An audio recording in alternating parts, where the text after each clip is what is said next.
राम राम सा थाने मारा गीत सुनवा में आनंद आयो तो वीडियो पे लाइक कमेंट शेयर जरूर करजो सा। धन्यवाद। अजी रुको रुको रुको, मारा गीता पर लाइक कमेंट शेयर करबो मत भूलजो।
श्रीमद् भागवत कथा की तृतीय दिवस में प्रवेश कर रहे हैं।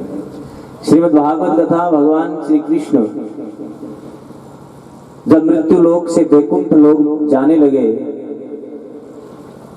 तो उद्धव जी थे पास में, और उद्धव जी ने कहा भगवान आप जा रहे हैं तो आपके जाने के बाद कलयुग आएगा, तो कलयुग के लोगों का उद्धार कैसे होगा, उनके दुख दूर कैसे होंगे? भाई बातें नहीं करेंगे ये बेटा, बिल्कुल इशारों में बात कीजिए, हाँ बिल्कुल आवाज नहीं आनी चाहिए।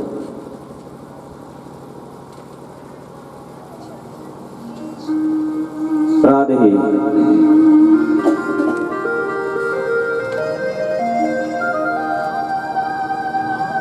कली काल के लोग असुर होंगे, ऐसा लिखा है, असुरताम गतय, यह घोल करो प्रायो जीवश्च असुरताम गतय। इस घोर कली काल में जीव असुर हो जाएंगे। असुर कौन होता है?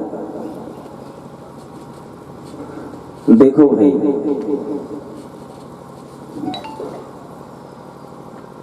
परमात्मा ने सृष्टि का निर्माण किया,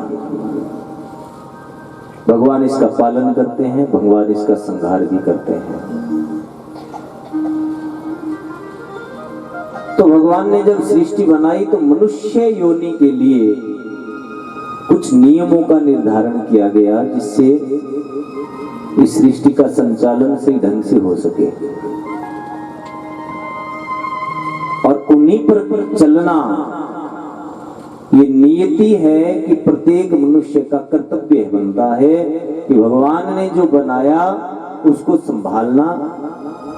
पिता ने घर बना के दिया तो उसको संभाल कौन करेंगे? पुत्र लोग करेंगे ना।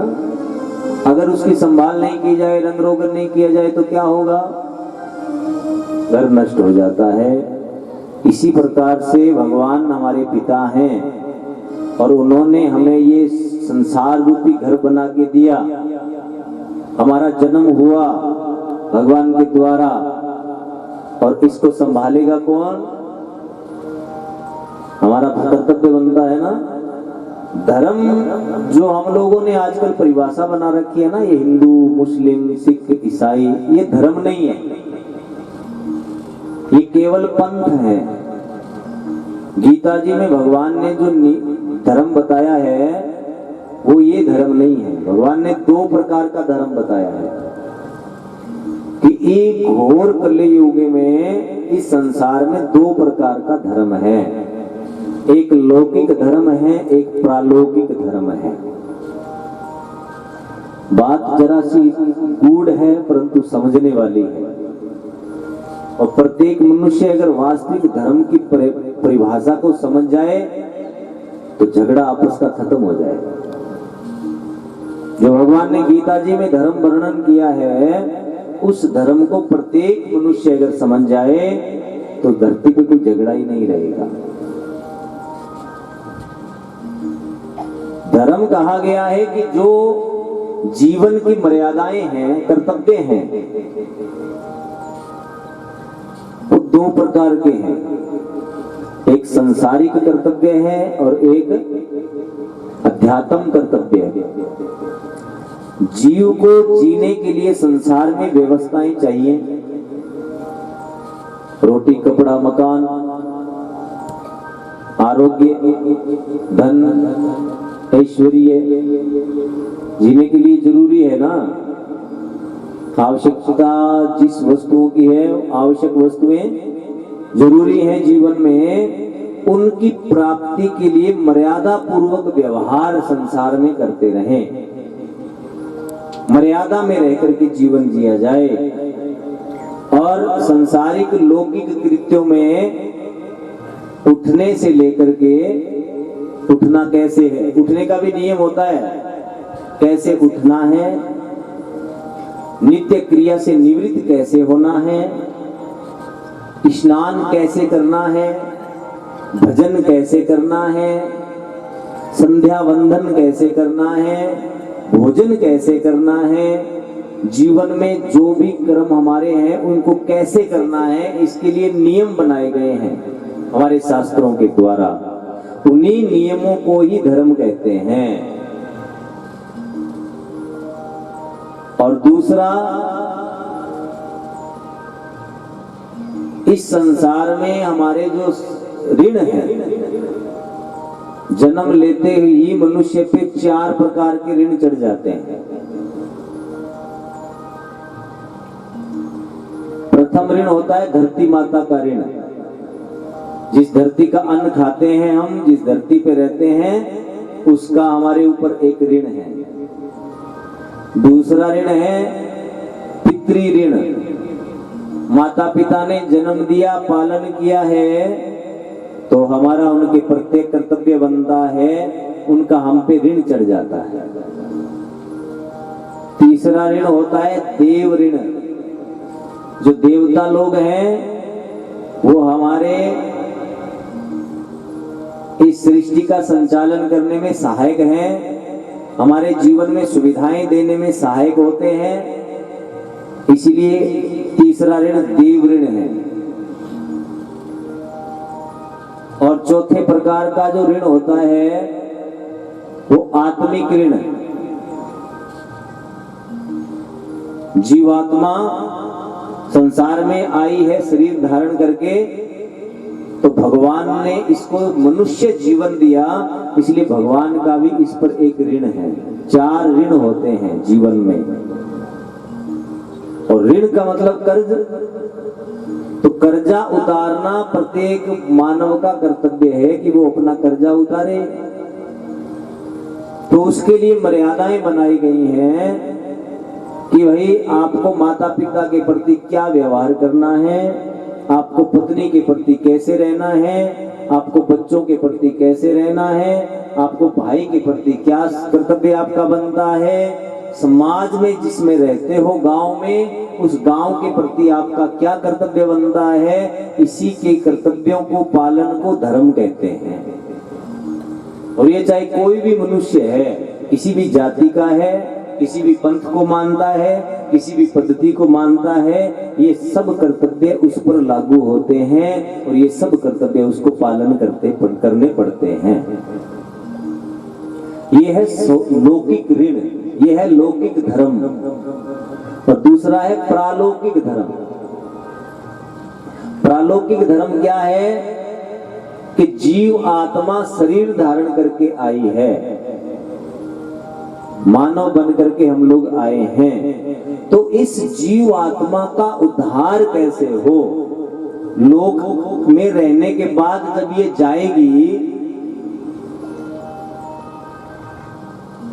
तो आगे इसके लिए जगह कैसे बने, इसको सुख कैसे मिले, उसके लिए जो कर्म है, दान करना, जप करना, यज्ञ करना, तपस्या करना, सत्संग सुनना, ये प्रालौकिक धर्म है। प्रत्येक मनुष्य पर लागू है, चाहे वो कोई भी जाति का है। अगर हम ये कर्तव्यों का पालन नहीं करते तो हम आगे अपने नरक का रास्ता तैयार कर रहे हैं। और उन कर्तव्यों का पालन, पूजा पाठ, हवन, यज्ञ इत्यादि जो हैं, ये करने से देवता पुष्ट होते हैं, हमारी प्रकृति पुष्ट होती है। कर्म 2 प्रकार के हैं। एक कर्म तो है स्वयं की पुष्टि के लिए, अपने आप को पुष्ट करने के लिए, और दूसरे प्रकार का जो कर्म होता है वो होता है प्रकृति को पुष्ट करने के लिए। और हमें दोनों प्रकार के कर्म करने चाहिए। अपनी पूर्ति भी हो, पेट भी भरे, वस्त्र भी मिले, घर भी मिले, गाड़ी भी मिले, बच्चों के सब सपने पूरे हों, इसके लिए हम लोग कमाएं। धन कमाना बुरी बात नहीं है, कमाना चाहिए।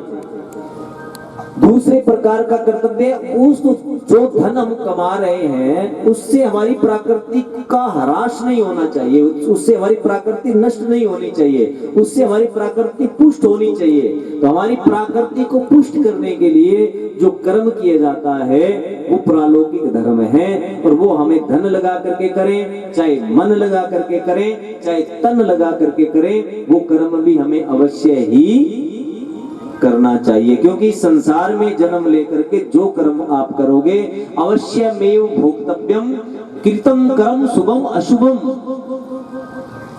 चाहे आप शुभ कर्म कर रहे हो चाहे अशुभ कर रहे हो, सब कर्म आपको भोगना ही पड़ेगा। कर्म का बीज कभी समाप्त नहीं होता, चाहे आप उसको माने चाहे नहीं माने। कई लोग कहते हैं जी क्या फर्क पड़ता है, ऐसे पंडित लोग करते हैं, क्या फर्क पड़ता है। मर्यादाएं शास्त्र में जो लिखी हैं, अगर आपने उसके विपरीत कर्म किया तो आपको नरक भोगना पड़ेगा, उसका फल आपको भोगना पड़ेगा। तो बात चल रही थी फिर असुर कौन है और सुर कौन है। सुर मैंने देवता, असुर मैंने राक्षस। अब ये जो मर्यादाएं बनाई गई हैं, इन मर्यादाओं का पालन करते हुए जो जीवन यापन करता है वो तो है सुर, देवता। और मर्यादाएं तोड़ करके जो जीवन जीता है वो है असुर। जैसे बहू घर में काम करती है, कई बार ढंग से नहीं करती तो माता लोग कह देती है ना, इसको काम करने का सुर नहीं है, कहते हो ना, काम करने को सुर को नहीं। सुर नहीं है मतलब ढंग नहीं है। जो ढंग से जीवन नहीं जीता वही असुर है। जो शास्त्र और वेदों की मर्यादाओं के अनुरूप जीवन नहीं जीता वही तो राक्षस है।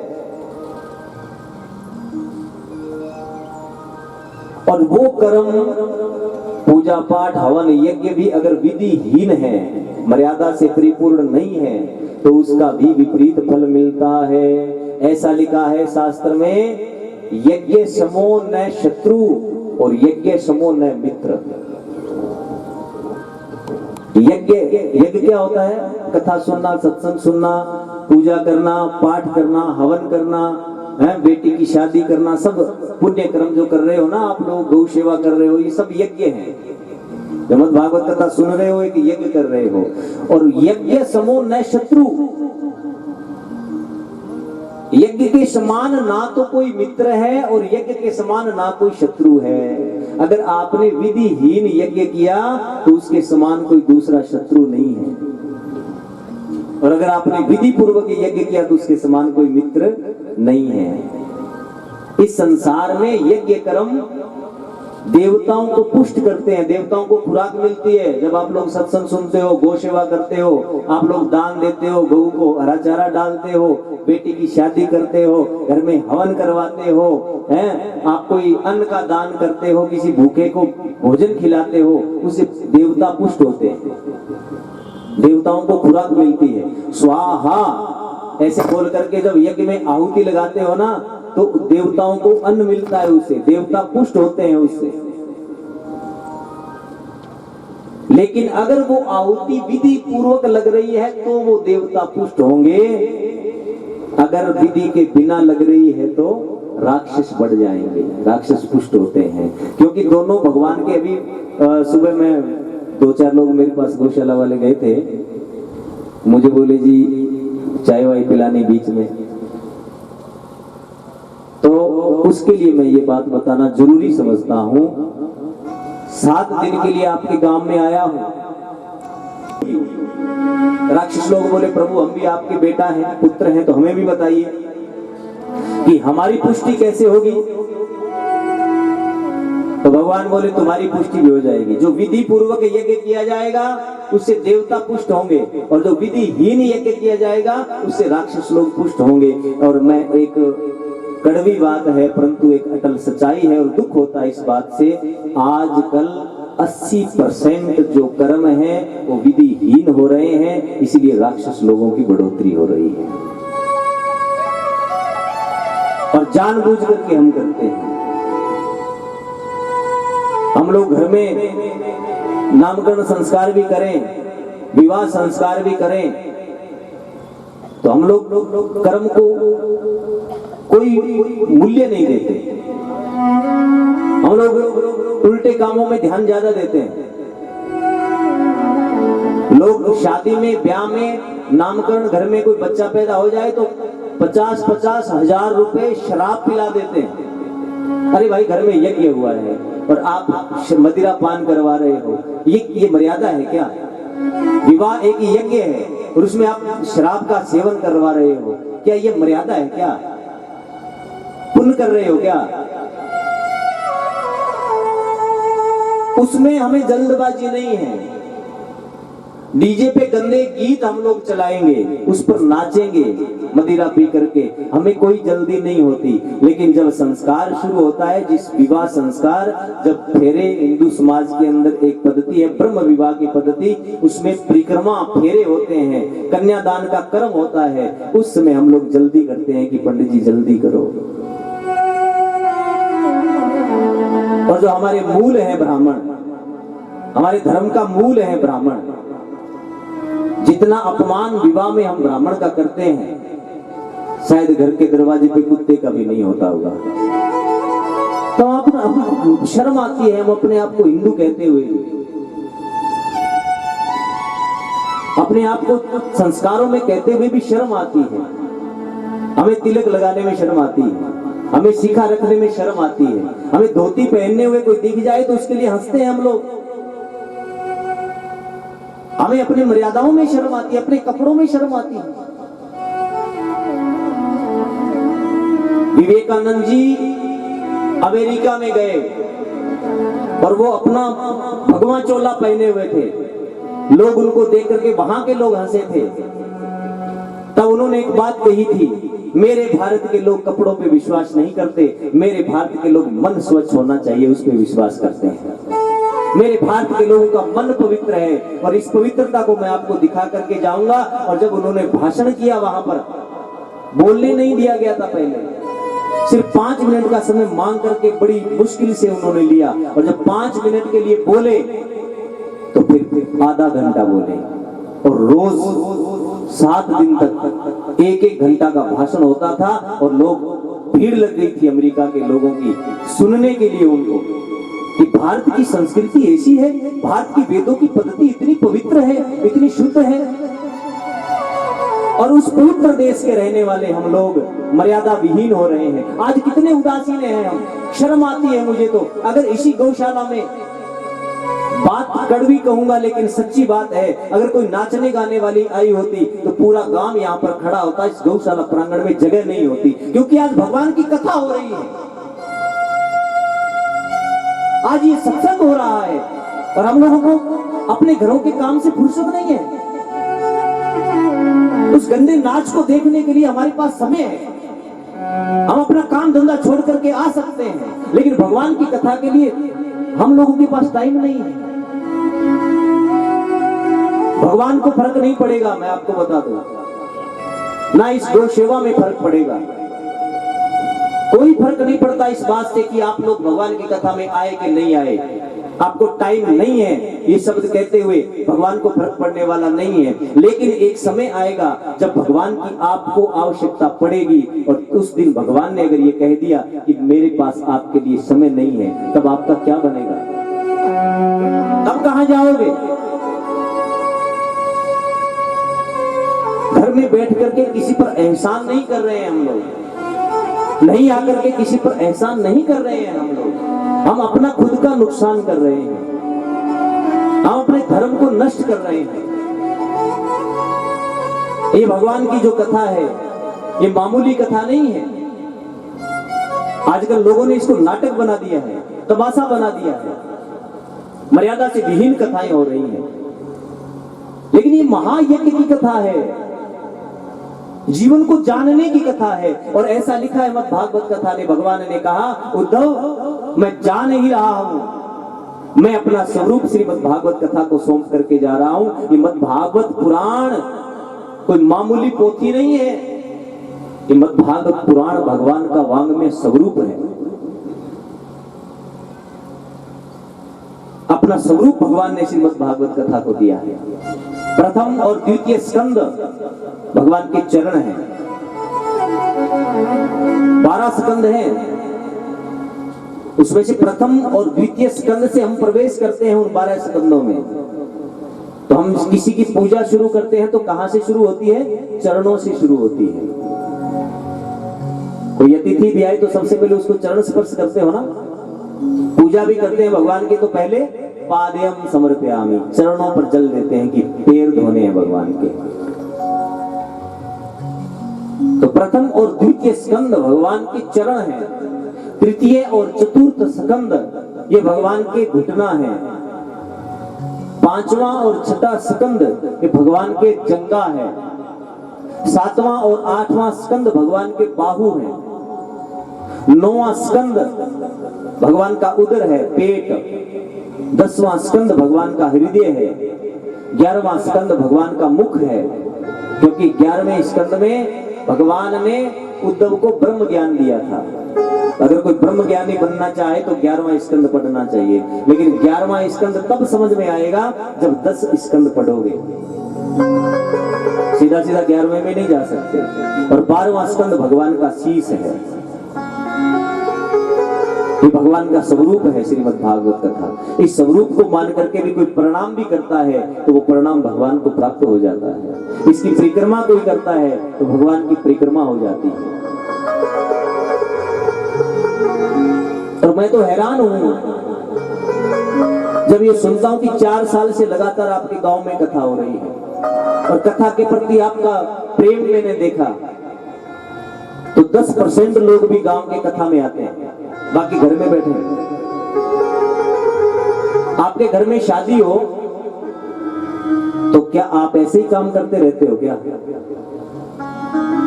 करते रहते हो क्या? आपके रिश्तेदारी में कोई शादी आ जाए, घर में शादी आ जाए, तो अपने काम धंधों में ही लगे रहते हो क्या? कि छोड़ देते हो? छोड़ देते हो ना? तो जब शादी के लिए, संसार की शादी के लिए काम छोड़ सकते हो, और भगवान के लिए, भगवान के लिए आपके काम नहीं छूटते क्या? भगवान के लिए टाइम नहीं है क्या? सत्संग के लिए टाइम नहीं है? सीखो, जानो अपने आप को। अरे आप उस समाज का हिस्सा हो जो समाज विश्व को जीना सिखाता है, जिस समाज ने विश्व को कपड़े पहनना सिखाया है, जिस समाज ने विश्व को चलना सिखाया है, जिस समाज ने विश्व को जीना सिखाया है, उस समाज, उस सनातन संस्कृति का, उस हिंदू संस्कृति का आप हिस्सा हो। जो हिंदू संस्कृति, जो सनातन संस्कृति, जो वैदिक संस्कृति पूरे विश्व में पूजित होती है, पूरे विश्व में उसका कोई शानी नहीं है, उसका हिस्सा हो तो।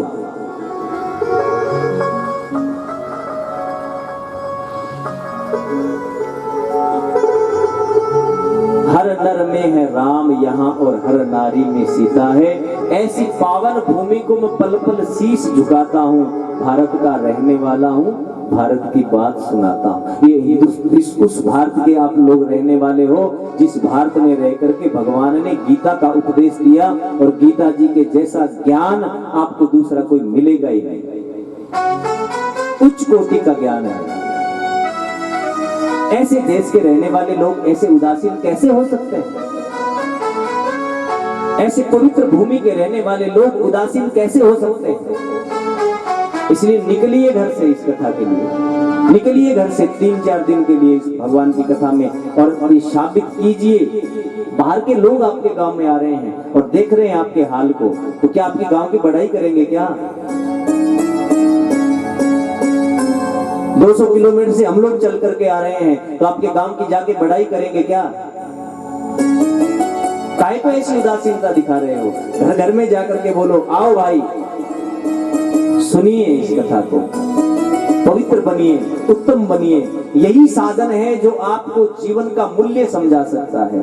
यही साधन है जो जीवन को, आपके कर्तव्यों को उजागर कर सकता है, समझा सकता है, आपको ज्ञानी बना सकता है, आपको भगवान बना सकती है कथा। ऐसा लिखा है श्रीमद् भागवत कथा में। सुखदेव जी कहते हैं, जिसके हृदय में श्री भगवान की कथा बैठी हुई है, जिसने भगवान श्रीमद् भागवत कथा भगवान की सुन ली, वो भगवान का स्वरूप हो जाता है। बाकी विश्व का कोई ऐसा ज्ञान नहीं है जो आपको भगवान का स्वरूप प्रदान कर दे, लेकिन श्रीमद् भागवत कथा ऐसी कथा है जो आपको भगवान बना सकती है। ऐसे उत्तम साधन को छोड़ेंगे हम? ऐसे उत्तम साधन के प्रति हमारी श्रद्धा नहीं है। बोलो राधे। जन्मादयस्य यतो अन्यवादिरत चार थे स्वविज्ञेश्वराट तेने ब्रह्म हृदय आदि कवे मोहंति सूर्य तेजो वारी मृदां यथा विनिमयो यत्र त्रिशृगो मृषा धामना स्वेन सदा निरस्तकुहकं सत्यं परम धीमहि। सुखदेव जी ने बड़ा सुंदर वर्णन किया है। व्यास जी ने सर्वप्रथम श्लोक लिखा है सत्यम परम धीमहि। किसी देवता की स्तुति नहीं है, स्वयं उस परमात्मा की आदि स्वरूप की स्तुति है। सत्यम जो सत्य है परमात्मा, उसकी स्तुति की गई है। सत्य कहकर के भगवान की स्तुति करी गई है। श्रीमद् भागवते महामुनि कृते किंबा परेरीश्वर सत्यो हद्यवरुध्यते यत्र कृतिभिः शुश्रूषुभिस्तत्क्षणात्। और ऐसा लिखा है, अगर आप जीवन को जानना चाहते हैं, अगर आप जीवन का कल्याण चाहते हैं, अगर आप भगवान की प्राप्ति करना चाहते हैं, अगर आप वास्तव में ही मनुष्य जीवन जीना चाहते हैं, तो आपको श्रीमद् भागवत कथा का पान करो। ये भव रोग को दूर करने वाली औषधि है। अब भाई औषधि है और पियो, पान करो मतलब पियो। तो देखो डॉक्टर हमें दवाई देते हैं तो हम लोग डॉक्टर से पूछते हैं कि डॉक्टर साहब कैसे कैसे पीनी है दवाई और परहेज क्या क्या है। अगर हम लोगों ने दवाई ली, परहेज नहीं किया, तो बताओ दवाई असर करेगी?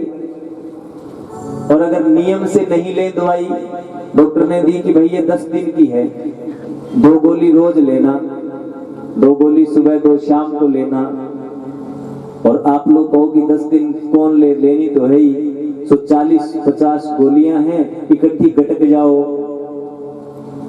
तो असर क्या करेगी? खराब करेगी, उल्टा असर करेगी ना। नियम पूर्वक दवाई को लें, परहेज भी रखें। एक वो डॉक्टर के पास दवाई लेने चला गया तो डॉक्टर साहब बोले अचार नहीं खाना भाई, बासी नहीं खाना है, खट्टा नहीं खाना है, और ये दवाई नियम से लेना। तो थोड़ा जल के वापिस आए कि डॉक्टर साहब खिचड़ी खा सकते हैं, रात को बनी हुई सुबह। डॉक्टर बोला भाई थोड़ी खाना। अच्छा डॉक्टर साहब निकला, फिर वापिस लौटा, डॉक्टर साहब एक्सक्यूज मी, अब क्या हुआ? बोले थोड़ा दही खा सकते हैं खिचड़ी के साथ, क्योंकि दही के बिना खिचड़ी अच्छी नहीं। थोड़ा। डॉक्टर बोला खट्टा तो खाना नहीं है। बोले डॉक्टर साहब क्या है ना कि खिचड़ी तो दही के बिना फिर आनंद नहीं आता। तो डॉक्टर बोले थोड़ा लेना। फिर निकला, फिर थोड़ी देर में फिर आ गया। डॉक्टर बोले अब क्या हुआ? तो डॉक्टर साहब ऐसे है ना, खिचड़ी के साथ अचार नहीं हो तो थोड़ा ऐसे आनंद नहीं आता, थोड़ा अचार ले सकते।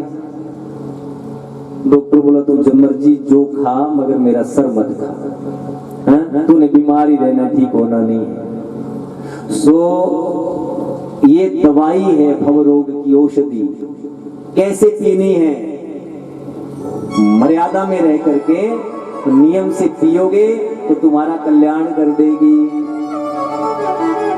निगम कल्पतरो गलितम फलम, फल है।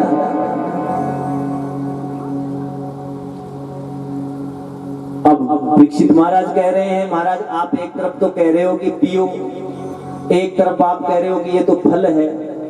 तो फल तो खाया जाता है ना महाराज, पिया थोड़ी जाता है। तो सुखदेव जी कहते हैं भाई खाने को तो मैं तब बोलूं जब इस फल में कोई छिलका या गुठली हो। इस फल में ना तो छिलका है, इस फल में ना कोई गुठली है, तो रस ही रस से भरा हुआ फल है और कानों के द्वारा पिया जाता है। सुख मुखाद अमृत दर्व संयुतम, और तोते का जूठा हुआ फल है। सो मीठा है। तोते का जूठा हुआ कैसे है? परसों में कथा में सुना ना कि तोता ही सुखदेव जी बने। सो सुखदेव के मुख, सुख में तोता ही होता है, तो सुखदेव जी के मुख से निकला है, इसलिए उनका जूठा है। तो तोते का जूठा हुआ फल होता है ना, वो मीठा होता है। या ये मान लो कि तोता जिस फल को मुंह लगा दे वो मीठा होता है, या यूं कह सकते हैं कि तोता उसी फल को मुंह लगाता है जो मीठा हो। तो तोते का जूठा है इसलिए मीठा है। पीबत भागवतम रसमालयम, रसम आलयम, रस का ही भंडार है जो। विद्यालयम औषधालयम, विद्यालय का भंडार, विद्यालय औषधि का भंडार, औषधालय। तो रसमालयम, रस का ही भंडार है जो, वो श्रीमद् भागवत कथा है। और मुहुरहो रसिका भुवि भाव, कब पिए? बोले महाराज कब पिए? अहो रात दिन पीते ही रहे, कभी ऐसा दिन नहीं निकलना चाहिए। देखो शास्त्र में हमारे संत तो ये कहते हैं कि भाई ऐसा कोई दिन ही नहीं होना चाहिए जिस दिन आप भागवत कथा नहीं सुनो।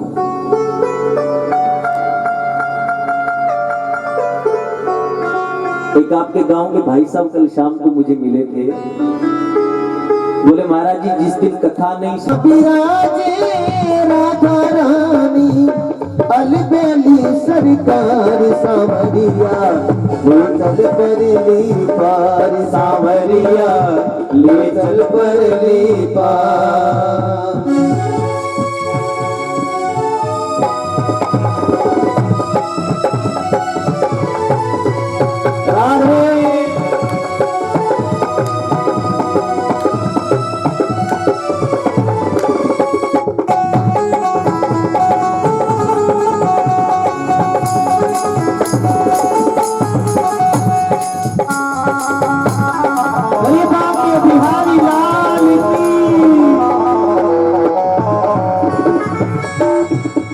कीर्तन में ना तो आपकी तालियां बज रही हैं। ताली का मतलब समझते हो क्या? ताली उसको कहते हैं जो दो हाथ से बजती है, उसी को ताली कहते हैं ना। एक ताली और होती है, राजस्थान की भाषा में ताली कहते हैं जिससे ताला खुल जाए, कहते हो ना चाबी, इसको भी ताली कहते हो ना। तो ताली नकली हो तो ताला खुलता है क्या? बताओ, नकली ताली ताला खोलती है क्या? ये नकली वाली ताली ये ताला खोलने वाली नहीं है। ताली असली वाली बजे, हृदय से बजे और आनंद से बजे, आनंद से झूमते हुए गाइए ना। जयकारा लगे तो पता लगे गांव में कि कोई बैठा है सुनने वाला। गांव वाले कुछ लोग तो ऐसे बैठे घर में कि कोई सुनने तो जाता नहीं, तो हम क्यों जाए?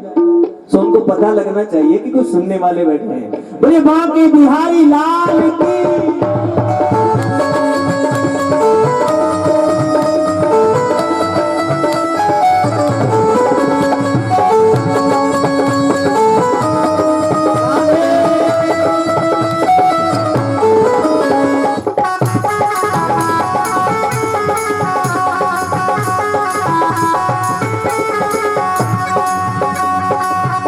आवे गुण सब तेरे अर्पण, गुण आवे गुण सब तेरे अर्पण, पाप पुण्य सब तेरे अर्पण, पाप पुण्य सब तेरे अर्पण, गुण आवे गुण सब तेरे अर्पण, गुण आवे गुण सब तेरे अर्पण, पाप पुण्य सब तेरे अर्पण, पाप पुण्य सब तेरे अर्पण। ये जीवन भी तेरे अर्पण, ये जीवन भी तेरे अर्पण।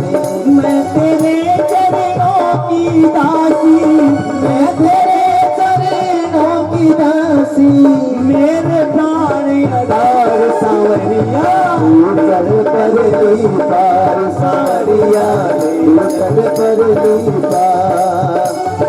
जहाँ विराजे राधा रानी, जहाँ विराजे राधा रानी, अलबेली सरकार सांवरिया। महाभारत के युद्ध का आरंभ जब होने वाला था तो एक बार दुर्योधन भगवान से सहायता मांगने के लिए युद्ध में द्वारिका चले गया। और द्वारिका में भगवान देखा, दुर्योधन ने भगवान सो रहे थे, रुक्मिणी जी चरण दबा रही थी। और जैसे ही सोते हुए भगवान को दुर्योधन ने देखा तो उसने कक्ष में प्रवेश किया।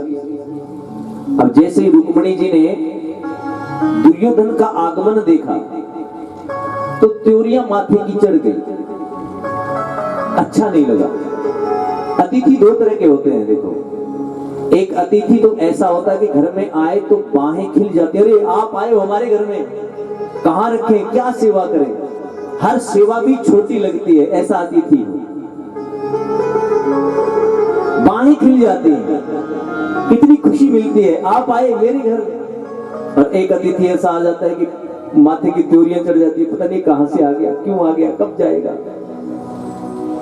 अपने यहाँ एक कहावत है कि बिना मनरा पावना थाने घी घलू के तेल, जिससे मन के विचार नहीं मिलते, मन को अच्छा नहीं लगता, ऐसा अतिथि घर में आए तो अच्छा नहीं लगता। दुर्योधन आया तो रुक्मिणी जी को अच्छा नहीं लगा और वो उठ करके भीतर चली गई। और दुर्योधन भगवान के सर की तरफ आसन रखा था, वहां जाकर के बैठ गया। इतने में अर्जुन आया। अर्जुन ने देखा मेरे प्रभु सो रहे हैं तो निहारने लगा और चरणों के पास बैठ गया और चरण दबाने लगा। एक सर के ऊपर चढ़ के बैठ गया, एक चरणों के पास बैठ गया। अब जैसे ही चरण दबाए, हाथ का स्पर्श हुआ, द्वारकाधीश की आंखें खुल गईं। भगत सेवा करे और भगवान सोए, ऐसा तो हो नहीं सकता। जैसे ही चरणों का स्पर्श हुआ तो भगवान ने आंखें खोली। अब सोचिए, सोया हुआ व्यक्ति आंखें खोलेगा तो पहले किसको देखेगा? सर पे चढ़ के बैठा उसको या चरणों में बैठे हुए के देखेगा? भगवान ने अर्जुन को देखा। अरे अर्जुन, तुम मेरे मित्र कब आए? अर्जुन तो बोला नहीं, उससे पहले दुर्योधन बोला, द्वारकाधीश मैं भी आया हूं। अच्छा अच्छा, आप भी आए हैं, लेकिन मैंने पहले अर्जुन को देखा है। कहो अर्जुन कैसे आए? अर्जुन ने कहा, प्रभु आपकी आज्ञा से हम युद्ध धर्म में प्रवृत्त हुए हैं और युद्ध में मैं आपकी सहायता मांगने आया हूं। दुर्योधन ने कहा, द्वारकाधीश मैं भी युद्ध में आपकी सहायता मांगने आया हूं। तो भगवान बोले, पहले अर्जुन आया है ना? बोले नहीं द्वारकाधीश, पहले तो मैं आया हूं। भगवान ने कहा, लेकिन मैंने पहले तो अर्जुन को देखा है और अर्जुन छोटा है ना। कहो अर्जुन क्या सहायता चाहिए? एक तरफ मेरी चतुर्ंगिणी सेना है, आज तक देवताओं से भी कभी हारी नहीं है, और एक तरफ मैं अकेला हूं। और एक बात याद रखना, भगवान ने प्रतिज्ञा ली है, 1 वर्ष पर्यंत मैं शस्त्र हाथ में धारण नहीं करूंगा। मैं निहत्था बिना शस्त्र के, एक तरफ अकेला, एक तरफ चतुर्ंगिणी सेना है, बताओ तुम्हें क्या चाहिए? दुर्योधन के मन में धकपक शुरू हो गई, सेना मांगेगा। अरे भगवान खाली हाथ, एक तरफ क्या करूंगा लेके, एक तरफ इतनी बड़ी सेना है। लेकिन अर्जुन की आंखों में आंसू आ गए, चरणों में गिर पड़ा। द्वारकाधीश क्या समझ रखा है आपने? मैं कुंती पुत्र अर्जुन युद्ध में आपकी सहायता मांगने आया हूं, इसका अर्थ क्या है? आप चुनाव करने के लिए कह रहे हैं मुझे? चुनाव की बात है द्वारकाधीश, तो एक तरफ त्रिलोकी का राज्य होगा, सेना की बात नहीं है। त्रिलोकी का राज्य एक तरफ है और एक तरफ आप अकेले हो, तो मुझे चुनाव करने में कोई दिक्कत नहीं है, मैं आपको चुनूंगा द्वारकाधीश। मुझे त्रिलोकी के राज्य को अर्जुन खोकर मार सकता है, लेकिन द्वारकाधीश आपका त्याग अर्जुन नहीं कर सकता। मांगने वाला अर्जुन जैसा हो। विजय किसकी हुई? यत्र योगेश्वरः कृष्णो यत्र पार्थो धनुर्धरे। मांगने वाला अर्जुन और देने वाले श्री कृष्ण हो, वहां विजय किसकी होती है? जिसने देने वाले को ही मांग लिया। हम लोगों में भी दुर्योधन प्रवृत्ति है, हम भगवान से मांगते हैं, हम भी भगवान को नहीं मांगते। जिस दिन भगवान से मांगना छोड़ दोगे और भगवान को मांगना शुरू कर दोगे, उस दिन जीवन में कोई कमी रह नहीं पाएगी। हम लोग भगवान को नहीं मांगते, हम लोग भी भगवान से मांगते हैं, हे प्रभु हमारी फसल हो जाए अच्छी, हे प्रभु हमारे बेटा हो जाए, पोता हो जाए, बहू आ जाए, धन आ जाए, ये आ जाए, गाड़ी आ जाए, मकान बन जाए। मांगते रहते हैं। हमसे बड़ा मांगता तो संसार में दूसरा कोई हो ही नहीं सकता। क्या कभी भगवान को मांगा? क्या कभी कहा द्वारकाधीश से, प्रभु आप चलिए ना मेरे घर? किसी मंदिर में जाकर के इस बात के लिए नारियल चढ़ाया क्या कि प्रभु आपको लेने आया हूं, चलिए ना मेरे घर? जिस दिन भगवान, अरे देने वाला मिल जाए तो फिर कमी रहेगी क्या? तो उससे मांगने की क्या आवश्यकता है? उसी को मांग लो ना। चलिए प्रभु आपको लेने आया हूं। पल पल भगवान का धन्यवाद करते रहिए। पल पल एक एक क्षण भगवान के धन्यवाद में बीते कि प्रभु आपने बहुत दिया है। आपने सुंदर आंखें, सुंदर शरीर, सुंदर हाथ, सुंदर पांव दिए हैं। हे नाथ, हे द्वारकाधीश, तेरा लाख लाख शुक्र है, तेरा धन्यवाद है। हम लोगों को पानी का गिलास भी दे तो उसका थैंक यू बोलते हो कि नहीं? पहले धन्यवाद शब्द था, थैंक यू हो गया, अंग्रेज बन गए ना, तो बोलते हो ना थैंक यू। तो जिस परमात्मा ने सारी व्यवस्था दे रखी है उसको थैंक यू बोला क्या कभी? अरे थाली में जब भोजन आता है आंखों के सामने, तब ये क्यों नहीं सोचते ये भोजन को देने वाला कौन है, किसने बनाया? और जिसने पैदा किया उसके लिए कोई शब्द नहीं निकलता कि हे प्रभु आपका बहुत बहुत धन्यवाद। अरे मैं तो कहता हूं जब अपना मुख दर्पण में देखते हो तो कभी बाल ठीक करते हो, कभी काजल लगाते हो, कभी मुंह पे कुछ लगाते हो, मूंछों को ताव देते हो दर्पण में देख करके, तब जो सूरत दर्पण में दिखाई देती है तब क्या ये याद नहीं आती ये प्यारी सी सूरत जो दर्पण में दिख रही है मेरी, ये देने वाला कौन है? ये सूरत मेरी किसने बनाई? तो इस सूरत देने वाले का धन्यवाद किया गया कभी? पल पल प्रभु का धन्यवाद करो। एक वो ससुराल आई बेटी तो पिता ने उसको लौंग दिया। लौंग, लौंग समझते हो ना, नाक में डालने वाला हीरा जड़ा हुआ लौंग, बड़ा सुंदर। और वो बेटी लेकर के ससुराल में आई तो कभी सासू माँ को दिखावे, कभी जेठानी को दिखावे, कभी देरानी को दिखावे, देखो मेरे पिता ने लौंग दिया है, कितना सुंदर। सब बड़ाई करें, बहुत सुंदर है, बहुत सुंदर है। और अब तो पियर की दी हुई चीज और ससुराल में बड़ाई ना हो तो फिर मजा थोड़ी आता है। सबको दिखावे। पिता की दी हुई वस्तु बेटी के लिए बहुत बड़ी कीमत रखती है साहब। अब ससुर जी ने नहीं देखा, बाकी सबने देखा। सो सुबह सुबह निकली ससुर जी के आगे से, कभी चाय देने जावे, कभी झाड़ू लगावे, कभी जल देने जावे। पल्लू भी यहाँ किया, लोग दिखती रहे, परंतु ससुर जी ने नहीं देखा। फिर रहा नहीं गया तो बोली, पिताजी मेरे पिता ने लौंग दिया है, देखिए सुंदर है ना? पिता ने बड़ा सुंदर उत्तर दिया, हाँ बेटी बहुत सुंदर लौंग है। तूने पिता का थैंक यू बोला कि नहीं? बोले हाँ मैंने पिता का थैंक यू बोल दिया। तो बोली बेटी इस लौंग का थैंक यू करने वाले से पहले इस नाक देने वाले का भी थैंक यू बोला क्या? अरे नाक नहीं होती तो लौंग का सर में मारती क्या? नाक ही नहीं होती तो लौंग का क्या करती? लौंग तो नाक से सुंदर लग रहा है ना, तो नाक देने वाले का भी थैंक यू बोला क्या कभी? कभी कहा है प्रभु तूने बहुत सुंदर बनाया है, मुझे सुंदर हाथ दिए हैं। अरे देखो उन लोगों को जो बिना हाथ के घूमते हैं, बिना पांव के चलते हैं, जिनकी आंखें नहीं है, और तुम्हें तो सब दिया है भगवान ने, फिर भी उसका धन्यवाद करने के लिए ये कहते हो कि मेरे पास तो टाइम नहीं है। राधे। कृपा भगवान की उसको मिलती है जो भगवान को मांग लेता है कि प्रभु। पांडवों ने ऐसा एक बार भी समय नहीं आया, पांडवों के जीवन में जितने दुख आए उतने तो हमारे जीवन में आए ही नहीं होंगे। लेकिन एक बार भी पांडवों ने कभी भगवान से शिकायत नहीं करी कि प्रभु हम तो आपका भजन करते हैं, हम तो आपके मित्र हैं, और फिर भी हम इतने दुखी हैं। और वो दुर्योधन जो आपको गालियां देता है, इतना ऐश्वर्य में बैठा है, कभी नहीं कहा। ये प्रेम है। प्रेम में लेना कुछ नहीं होता, प्रेम में देना ही होता है। सो भगवान से प्रेम किया है पांडवों ने, कभी शिकायत नहीं की। और जब दुख आया तब भगवान पांडवों के दुख में शामिल हो गए।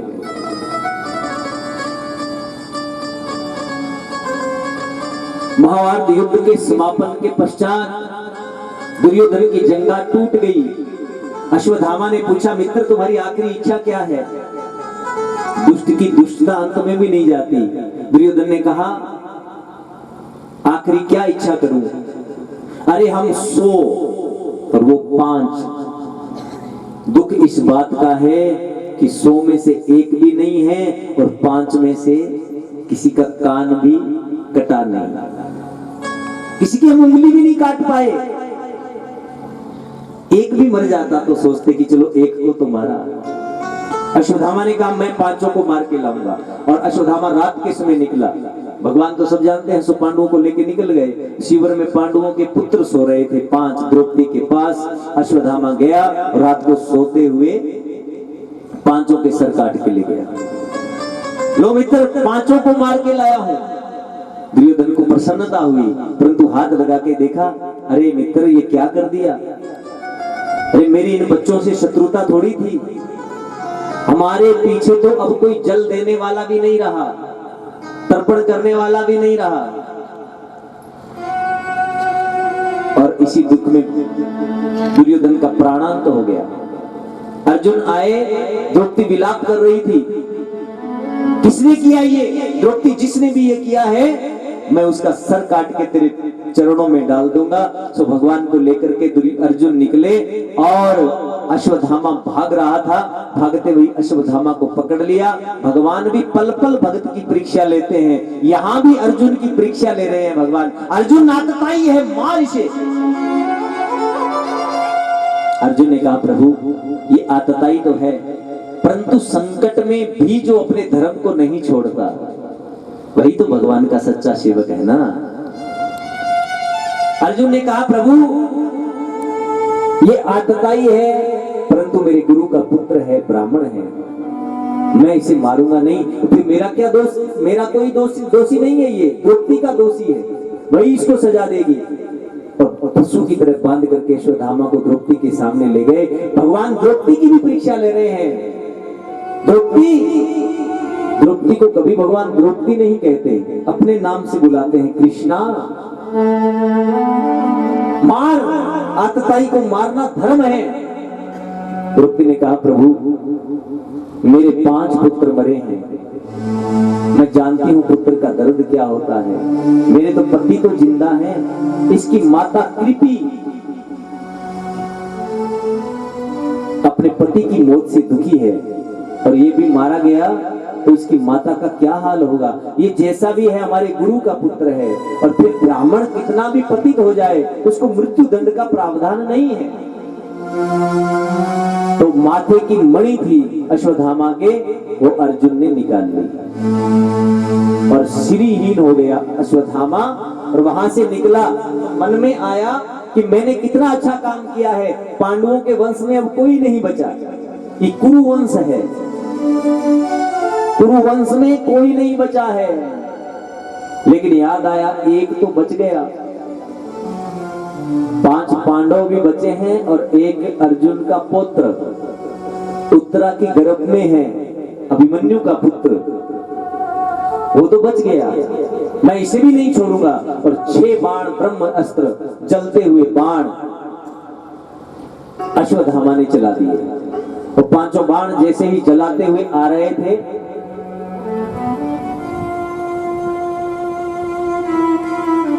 तो भगवान की शरण ली पांडवों ने। प्रभु रक्षा कीजिए।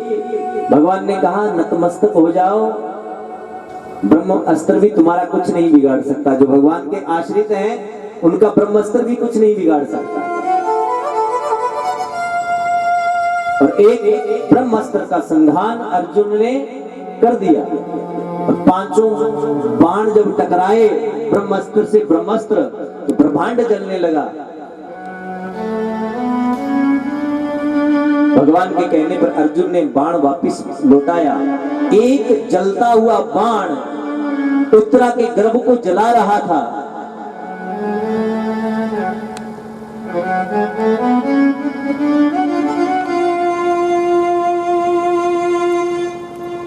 उत्तरा के गर्भ को जलता हुआ बाण जब गर्भ जलाने लगा तो उत्तरा को अपनी सास द्रौपदी की बात याद आ गई।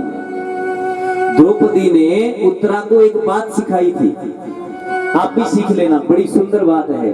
प्रत्येक मनुष्य के जीवन में ये बात उतर जाए तो उसका उद्धार हो जाए, जीवन सुंदर बन जाए।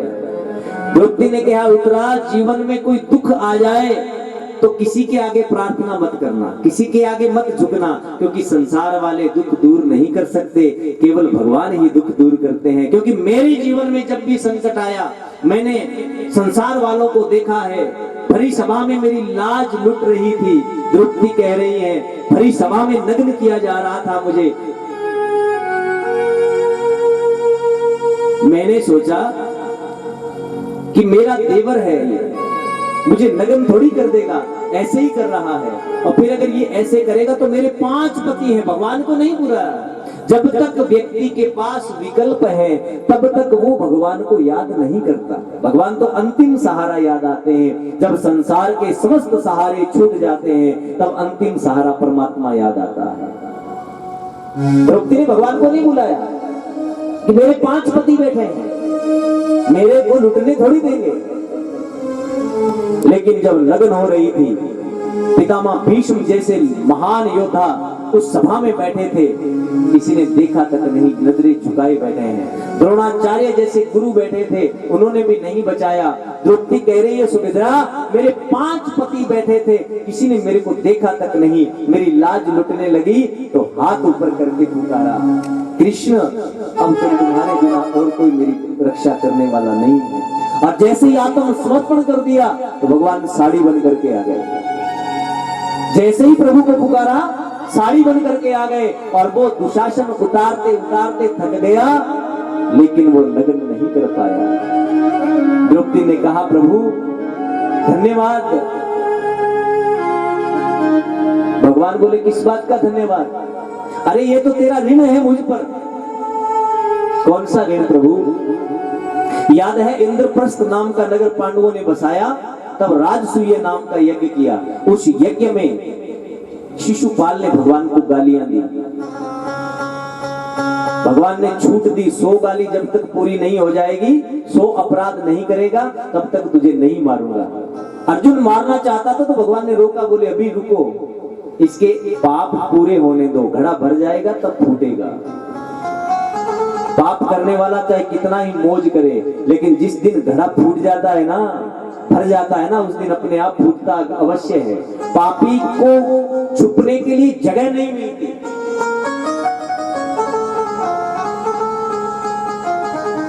अश्वत्थामा शिशुपाल को मारने के लिए भगवान ने सुदर्शन चक्र चलाया, तो जरा सी परीक्षा लेना चाहते थे भगवान, तो जरा सी उंगली कट गई। और जैसे उंगली कटी हुई देखी, उसमें द्रौपदी इंद्रप्रस्थ, जिसको आजकल आप लोग दिल्ली कहते हो ना, हाँ, शाने लोगों ने नाम बदल दिए, इंद्रप्रस्थ नाम था। इंद्रप्रस्थ की राज पटरानी द्रौपदी कीमती साड़ी पहने हुए खड़ी थी। उंगली कटी हुई देखी तो कोई आगे नहीं आया। द्रौपदी ने झट से अपनी कीमती साड़ी का पल्लू फाड़ करके और भगवान की उंगली को लपेटा। प्रभु देखिए ना, आपके खून निकल रहा है, आपकी उंगली कट गई है। भगवान ने कहा, द्रौपदी, तूने आज ये कपड़ा मेरे हाथ पर बांधा है ना, आज से तू मेरी बहन हो गई, और ये ऋण मैं तेरी रक्षा करके कभी ना कभी चुका अवश्य दूंगा। उसी समय से रक्षाबंधन का त्योहार चला है। बहन अपने भाई के हाथ पर राखी बांधती है और भाई रक्षा का वचन लेता है। लेकिन क्या कोई बहन ऐसी है जो मेरे ठाकुर जी को भाई बना करके उसके हाथ पे राखी बांधती हो? संसार के सहारे काम आए न आए, संसार के भाई काम आए न आए, लेकिन ये सांवरिया तो हर समय काम आता है। जब भी दुख पड़े किसी को मत बुलाना, इसको बुला लेना। दुख में काम आने वाला इससे बड़ा सहारा दूसरा कोई नहीं है।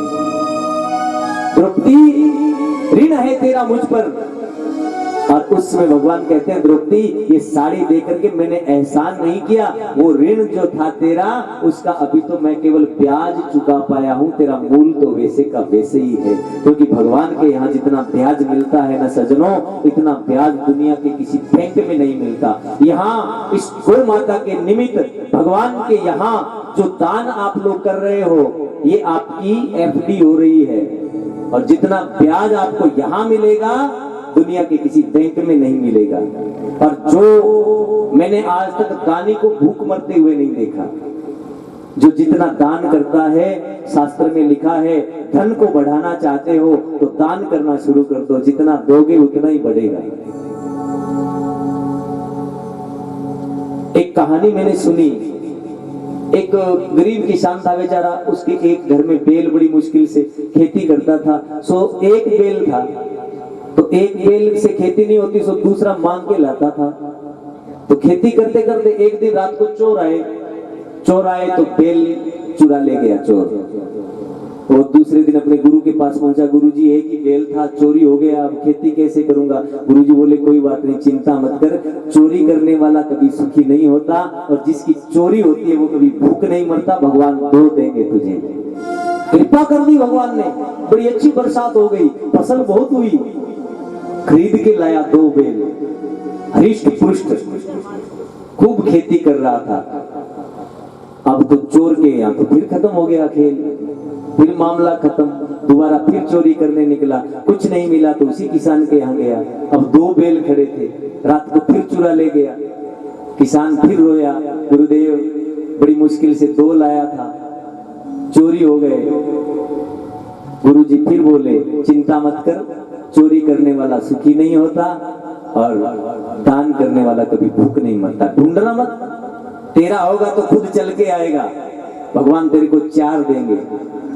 अगले साल और ज्यादा फसल हो गई, और किसान 2 बेल पैसे से खरीद के लाया, 2 बेल कर्जा लेके लाया, कर्जा भी उतर गया, 4 बेल हो गए, और ज्यादा फसल हुई, ज्यादा खेती करने लगा। 4 बेल हो गए, चोर फिर भूखा, घर में फिर भूखमरी आ गई। चोर फिर निकला चोरी करने, देखा जहां से 2 चुराए थे 4 खड़े हैं। चोर से रहा नहीं गया, रात को जाके किसान को जगा लिया। ए भाई, किसान बोला क्या है भैया, सोने दे। बोले मैं चोर हूं, तेरे 3 बेल चुरा के भागा वो चोर। तो बोले कोई बात नहीं, तू तेरा काम कर, मैं मेरा काम कर रहा हूं, भगवान अपना काम कर रहे हैं, मुझे सोने दे। अरे भैया उठ, मेरी बात सुन, क्या तेरा 1 बेल चुराया, मेरे घर में फिर भूख की भूख है, तेरे 2 हो गए। मैंने तेरे 2 चुराए, मेरे भूख की भूख वैसे ही तेरे 4 हो गए, कारण क्या है? बोला तू भगवान पे भरोसा नहीं करता, चोरी पे भरोसा करता है, यही कारण है। मेरे गुरुजी के पास चल, सत्संग सुनाया, चोर का मन बदल गया, खेती करने लगा। और गुरुजी ने कहा तेरे पास 2 बेल 4 बेल हैं, तो 2 इस चोर को उधार दे दे, बेचारा ये भी खेती कर लेगा।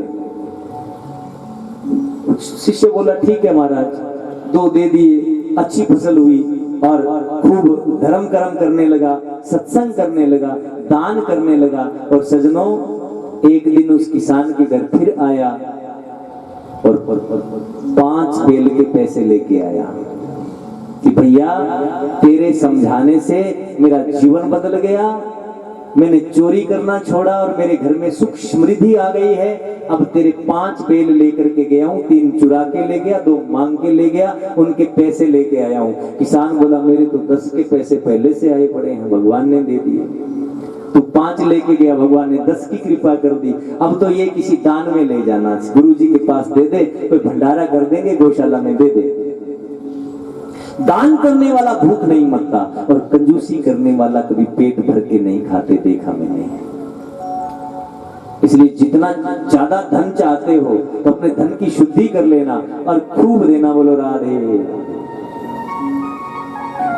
अतिथि जो आए हैं उनका स्वागत कर रहे हैं। पहले जगह लिया, ए भाई, किसान बोला क्या है भैया, सोने दे। बोले मैं चोर हूं, जे तेरे 3 बैल चुरा के भागा वो चोर। तो बोले कोई बात नहीं, तू तेरा काम कर, मैं मेरा काम कर रहा हूं, भगवान अपना काम कर रहे हैं, मुझे सोने दे। अरे भैया उठ, मेरी बात सुन, क्या तेरा 1 बैल चुराया मेरे घर में, फिर भूख की भूख है, तेरे 2 हो गए। मैंने तेरे 2 चुराए, मेरे भूख की भूख वैसे ही तेरे 4 हो गए, कारण क्या है? बोला तू भगवान पे भरोसा नहीं करता, चोरी पे भरोसा करता है, यही कारण है। मेरे गुरु जी के पास चल, सत्संग सुनाया, चोर का मन बदल गया, खेती करने लगा। और गुरु जी ने कहा तेरे पास 2 बैल 4 बैल हैं, तो 2 इस चोर को उधार दे दे, बेचारा ये भी खेती कर लेगा। शिष्य बोला ठीक है महाराज, 2 दे दिए, अच्छी फसल हुई और खूब धर्म कर्म करने लगा, सत्संग करने लगा, दान करने लगा। और सजनों, एक दिन उस किसान के घर फिर आया और 5 बैल के पैसे लेके आया कि भैया तेरे समझाने से मेरा जीवन बदल गया, मैंने चोरी करना छोड़ा और मेरे घर में सुख समृद्धि आ गई है। अब तेरे 5 बैल लेकर के गया हूँ, 3 चुरा के ले गया, 2 मांग के ले गया, उनके पैसे लेके आया हूँ। किसान बोला मेरे तो 10 के पैसे पहले से आए पड़े हैं, भगवान ने दे दिए। तू 5 लेके गया, भगवान ने 10 की कृपा कर दी, अब तो ये किसी दान में ले जाना, गुरु जी के पास दे दे, कोई भंडारा कर देंगे, गौशाला में दे दे। दान करने वाला भूख नहीं मरता और कंजूसी करने वाला कभी पेट भर के नहीं खाते, देखा मैंने। इसलिए जितना ज्यादा धन चाहते हो तो अपने धन की शुद्धि कर लेना और खूब देना। बोलो राधे। अतिथि जो आए हैं उनका स्वागत कर रहे हैं। पहले प्रति सम्मान है, याद रखना वो गांव सदैव तरक्की करता है। और जिस गांव के लोग, जिस घर के लोग, जिस देश के लोग अपनी संस्कृति और अपना धर्म भूल जाते हैं, वो देश ज्यादा दिन तक टिकता नहीं है। इसलिए धन जाए तो जाए, घर जाए तो जाए, परंतु धर्म नहीं जाना चाहिए।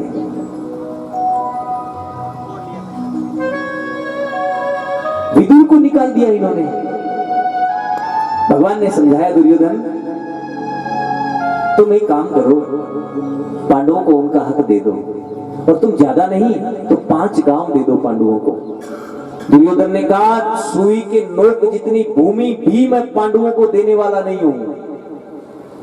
कितना अभिमान है, सुई के नोक जितनी भूमि भी मैं पांडवों को नहीं दूंगा।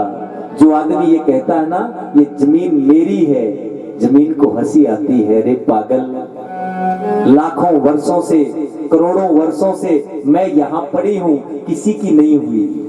लोग ही मेरे होते हैं, मैं किसी की नहीं होती। जमीन किसी की होती है क्या पता? भगवान श्री कृष्ण गीता में कहते हैं आज जो तेरा है कल किसी और का था और कल किसी और का हो जाएगा। तेरा है ही नहीं। हमारे पास आज जो भी है, एक बात अपने दिमाग में अच्छे से बिठा लो, आज जो भी तुम्हारे पास है वो तुम्हारा नहीं है, वो केवल तुम्हारे पास है, वो तुम्हारा नहीं है, वो छोड़ना पड़ेगा तुम्हें। वो तुम्हारा था नहीं, तुम्हें मिला है धर्म करने के लिए। धर्म कर लोगे तो अच्छा है, नहीं तो छूट तो जाएगा। धर्म नहीं छूटता कभी, धन छूट जाता है, घर छूट जाता है, रिश्ते नाते सब छूट जाते हैं। संसार के लोग जो स्वार्थ के नातों से बंधे हैं भूल जाते हैं, लेकिन धर्म कभी नहीं छूटता। किया हुआ कर्म जन्म जन्मांतर तक साथ नहीं छोड़ता, सदैव साथ रहता है। इसलिए सत्कर्म करो, अच्छे कर्म करो, धर्म का धर्म में प्रयोग करो।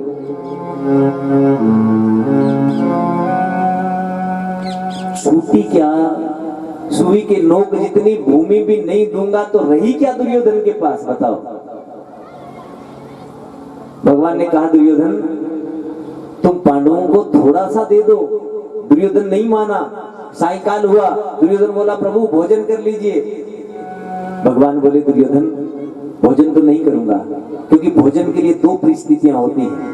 या तो भोजन करने वाले को भूख लगी हो तो भोजन करने को मन करता है, या भोजन करवाने वाले के मन में अत्यंत प्रेम हो, फिर चाहे भूख ना भी हो तो भी प्रेम के कारण थोड़ा तो आपको खाना ही पड़ेगा। इतना तो आप खा लीजिए, तो भूख ना भी हो तो कुछ ना कुछ खाना पड़ता है कि नहीं पड़ता।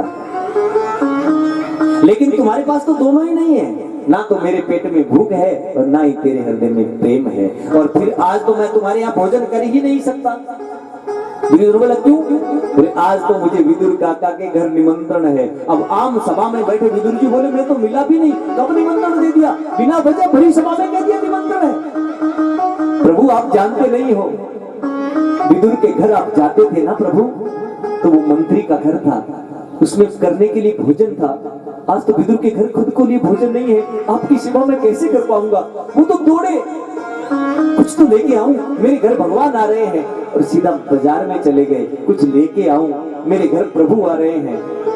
और भगवान तो सीधे उठे और सीधे जाकर के और किवाड़ खटकाया। अंदर से विदुर की पत्नी स्नान कर रही थी, आधे कपड़े पहने हुए स्नान कर रही है, भीगे हुए कपड़े, और आवाज लगाई कौन? मैं कृष्ण। और जैसे ही भगवान का नाम सुना, मेरे प्रभु आए हैं, भूल गई मैं नहा रही हूँ, भूल गई मैं आधे कपड़े में हूँ, भूल गई अपने स्वरूप को। मेरे प्रभु मुझ पर कृपा करने आए हैं, मेरे नाथ आज मुझे सनाथ करने आए हैं, मेरे कृष्ण आए हैं। और दौड़ पड़ी, वैसे ही स्नान करते हुए दौड़ पड़ी, दरवाजा खोला, प्रभु आप आए हैं, आप कहाँ बैठाऊं आपको? भूल गई अपने आप को, ढूंढ रही है, देखिए ना कहाँ बैठाऊं। और क्या मिला? कुछ मिला नहीं, तो एक टूटी सी पीढ़ी लेकर के आई और पीढ़ी भी उल्टी रख दी। यहाँ बैठिए ना, बैठिए प्रभु, तो क्या खिलाऊं आपको? और उल्टी पीढ़ी पर भगवान बैठ गए, वो भाव में डूब गई, वो भाव विलीन हो गई। कहाँ बैठा हूं मेरे प्रभु, मैं क्या खिलाऊं? ढूंढती हुई घूम रही है, और केले लाई, कच्चे केले मिले, और वो ला करके भगवान के पास बैठ गई। प्रभु ये खाइए ना आप, एक बार ये खाइए, फिर मैं आपको भोजन खिलाती हूँ। और कच्चे केले को छील रही है, तो केला तो इधर छोड़ रही है और छिलका भगवान को दे रही है। और प्रेम के वशीभूत मेरे प्रभु वो केले का छिलका खा रहे हैं, वो केला छोड़ रही है, वो छील करके छिलका दे रही है, और छिलका भगवान खा रहे हैं। इधर विदुर जी सामान लेकर के दौड़े दौड़े आए, मेरे से पहले कहीं भगवान घर नहीं पहुंच जाए। वो बाहर से ही चिल्लाने लगे, सुनती हो? अरे आज देखो बड़ी खबर लेके आया हूँ, मेरे नाथ मेरे प्रभु मेरे घर आ रहे हैं, फूलों से स्वागत करेंगे भगवान का, और तुम तैयारी करो, भगवान हमारे घर आ रहे हैं। और भरी सभा में इतना बड़ा मान लिया मुझे, विदुर काका के घर निमंत्रण है। आज मेरे भगवान मेरे मन का निमंत्रण स्वीकार करके आ रहे हैं। देवी तुम स्वागत की तैयारी करो, लेकिन किसका स्वागत करें? अरे जिसके स्वागत के लिए सामान लेके आए, वो तो पहले से आंगन में बैठे हुए केले के छिलके खा रहा है। आंगन में आकर के देखा, अरे पगली, ए पागल, क्या कर रही है? मेरे प्रभु मेरे घर आए और तूने अपमान कर दिया, उल्टी पीढ़ी पर बैठा दिया। लेकिन वो तो समाधि में डूबी है, उसे नहीं पता कौन आया, वो तो अपने भगवान में खोई हुई है। इसी को समाधि कहते हैं साहब। पूजा करो तो ऐसी हो, कोई बोले तो बोले, कोई शोर मचाए तो मचाए, बस ध्यान केवल भगवान में लगा हो। मैं हूँ और मेरे प्रभु हैं, इसके सिवा कोई दूसरा तो है ही नहीं। तो समाधि में डूब गई, पकड़ के यूं हिलाया, अरे क्या कर रही है? जैसे नींद से जागी हो। अरे क्या प्रभु क्षमा कर दीजिए, ये भोली है, कुछ नहीं जानती। आप आए, मेरे घर आए प्रभु आप, और इसने आपका अपमान कर दिया, आपको केले के छिलके खिलाए, आपको उल्टी पीढ़ी पे बैठाया। हो सके तो मुझे क्षमा कर देना प्रभु।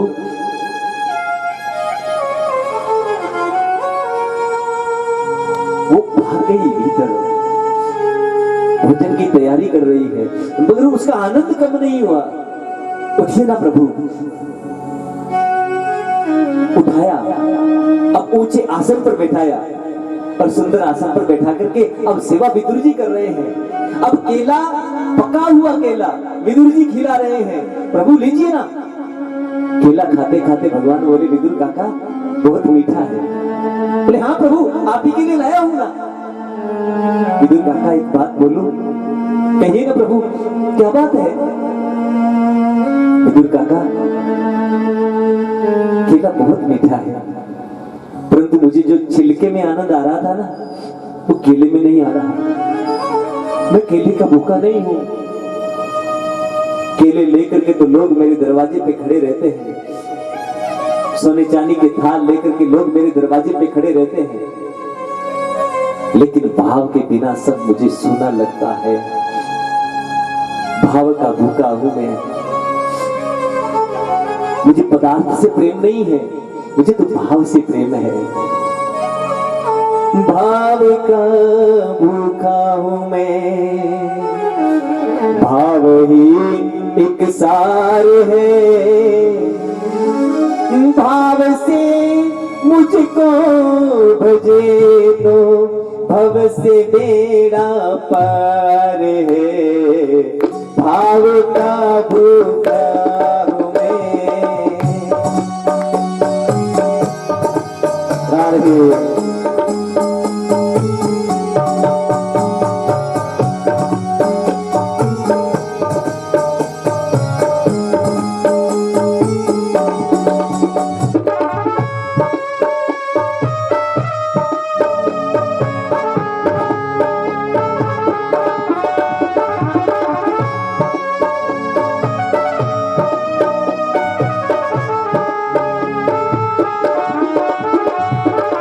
भाव का भूखा हूं मैं, भाव ही एक सार है। भाव का भूखा हूं मैं, भाव ही एक सार है। भाव से मुझको भजे तो भव से बेड़ा पार है। भाव से मुझको भजे तो भव से बेड़ा पार है। भाव का भूखा हूं मैं। राधे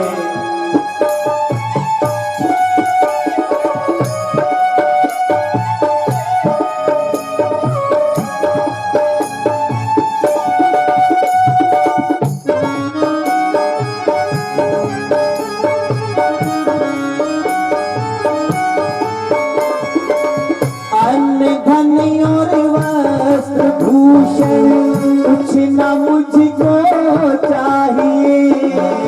अन्य धन और वस्त्र भूषण कुछ न मुझको चाहिए। अन्य धन और वस्त्र भूषण कुछ न मुझको चाहिए। अन्य धन और वस्त्र भूषण कुछ न मुझको चाहिए। आप हो जाए मेरा पूर्ण ये सत्कार है। आप हो जाए मेरा। वहां आते हैं जहां उनको प्रेम मिलता है, क्योंकि वो प्रेम का भूखा है।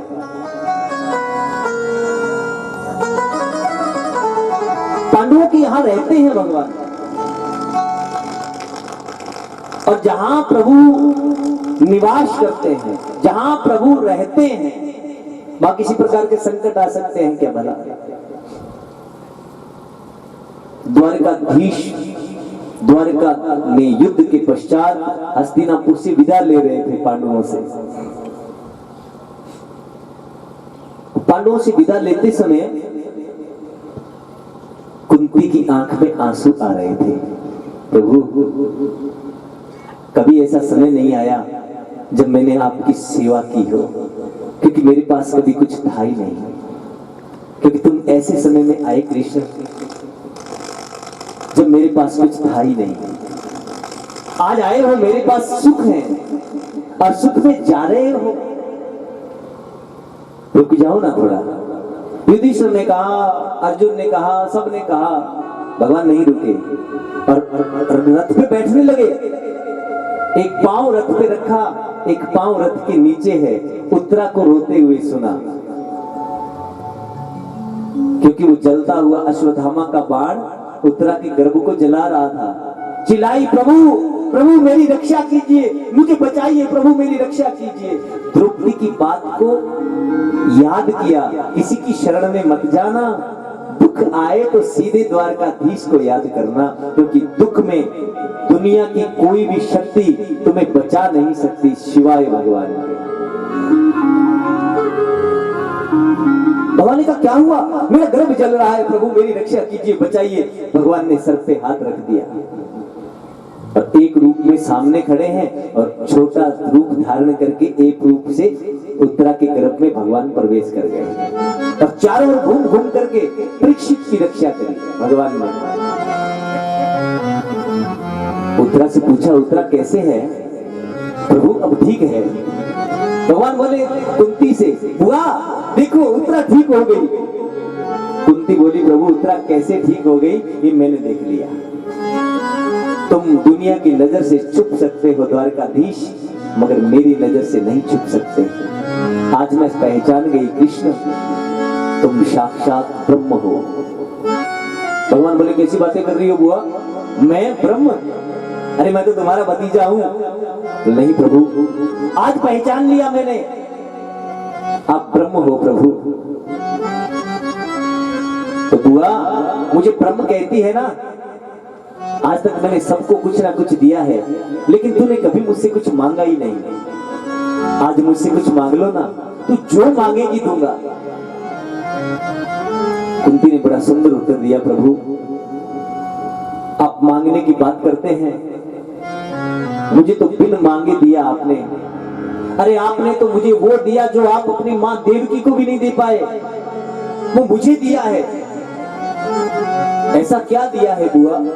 बोले प्रभु आपने देवकी की रक्षा करी, लेकिन उसके पुत्रों की रक्षा नहीं करी। 6 मरे, आपने एक को भी नहीं बचाया, लेकिन आपने तो मेरी रक्षा करी, मेरे पुत्रों की रक्षा करी, और मेरे पुत्रों की नहीं, आज तो मेरे पुत्र के पुत्र के पुत्र की भी रक्षा कर दी प्रभु। तो आपने तो मुझे वो दिया है जो आप अपनी मां देवकी को नहीं दे पाए, मैं आपसे क्या मांगू? भगवान बोले, मां बुआ ये तो तेरा बड़प्पन है, कुछ बताना, आज मेरा मन कर रहा है कि तुझे कुछ दूं। कुंती बोली, प्रभु मैं जो मांगूंगी दे नहीं पाओगे। कैसी बातें कर रही हो बुआ, तू मांग के तो देख, जो मांगेगी दूंगा। बोले प्रभु अगर देना ही चाहते हो द्वारकाधीश तो मुझे दुख देना। ऐसा वरदान तो मैंने कहीं नहीं देखा जैसा कुंती मांगा कुंती ने, प्रभु मुझे दुख देना। भगवान बोले, बुआ कैसी बातें कर रही है, जो मेरे खजाने में नहीं वो मांग रही है। क्योंकि भगवान सुखदाता है, दुख तो है ही नहीं भगवान के पास। दुखी तो जीव अपने कर्मों के कारण होता है। जो भगवान की शरण में चला जाए तो दुख कहां है? भगवान के चरणों से दूर होता है तभी तो दुखी होता है ना। पेड़ के जड़ के पास पहुंचोगे तो छाया रहेगी, और जितना जितना पेड़ से दूर जाओगे धूप उतनी ही तेज लगेगी।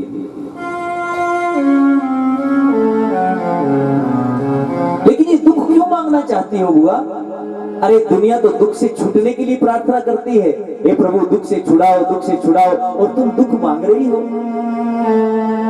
कुंती बोली, पागल है जो दुख से छूटने की प्रार्थना करते हैं प्रभु, क्योंकि मैं जानती हूं करुणा निधान ये दुख आपकी कृपा के फूल हैं। मां अपने पुत्र से जितना प्रेम करती है ना, भगवान भी अपने भक्त से उतना ही प्रेम करते हैं। क्या मां अपने पुत्र को कड़वा खिला सकती है? बोलो ना। मां अपने पुत्र को कांटा चुभा सकती है? नहीं चुभा सकती ना। लेकिन पुत्र को बुखार हो जाए और डॉक्टर ने कड़वी दवाई दी तो मां क्या करेगी? पुत्र तो लेना नहीं चाहता, जबरदस्ती ठूस देती है कि नहीं, ले खा ले। क्योंकि माँ जानती है कड़वी तो है मगर खाएगा तो रोग ठीक हो जाएगा। और दवाई से भी ठीक नहीं हुआ, डॉक्टर कहने लगा इंजेक्शन देना पड़ेगा। फिर क्या करेगी? नहीं लगाने देगी क्या? जबरदस्ती पकड़ करके लगवा देती है, क्योंकि माँ जानती है कांटे का दर्द तो थोड़ी देर का है लेकिन रोग ठीक हो जाएगा। ऐसे ये जो दुख है सज्जनों, ये भगवान की औषधि है, भव रोग को दूर करने की औषधि। पूर्व जन्म में किए हुए हमारे बुरे कर्म इस जन्म में ही भोग लें और शुद्ध हो जाए, शुद्ध होकर के उस परमात्मा के पास जाए, ऐसा भगवान चाहते हैं। तो जिसको जितना ज्यादा प्रेम भगवान करते हैं उसके कर्मों को उतना ही ज्यादा साफ करते हैं।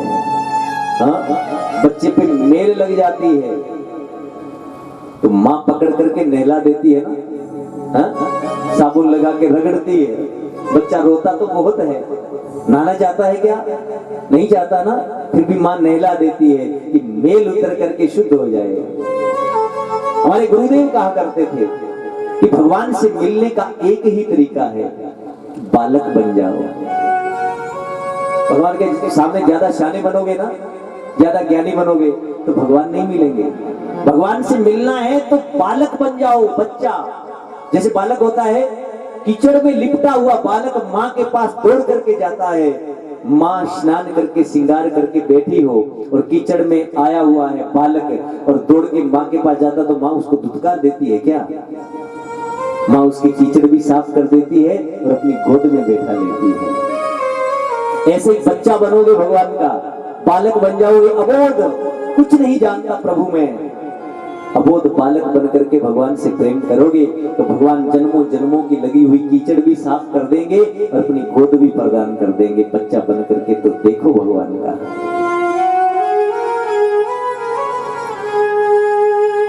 परीक्षित की रक्षा भगवान ने करी और फिर भगवान द्वारिका के लिए विदा हुए।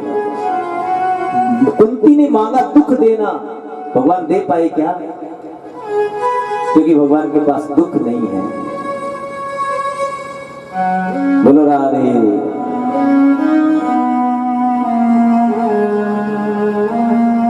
परीक्षित का जन्म हुआ तो चारों ओर देख रहा था कि मेरी रक्षा करने वाला वो कहां है, रोता रहा। और जब भगवान के दर्शन हुए तभी शांत हुआ। इसलिए नाम पड़ा परीक्षित, को रक्षित है इति परीक्षित है, किसने मेरी रक्षा की? बालक ने ये ढूंढ रहा था, इसीलिए परीक्षित नाम पड़ा। और जब बड़े हुए परीक्षित महाराज तो एक दिन अर्जुन भगवान से मिलने के लिए द्वारिका गए तो भगवान तो द्वारिका से वैकुंठ धाम पधार गए और भगवान की पत्नियों को लेकर के अर्जुन आ रहे थे तो रास्ते में भीलों ने लूट लिया। समय समय की बात है, समय बड़ा बलवान, भीलों ने लूटी गोपियां, वही अर्जुन और वही क्या समय जीवन में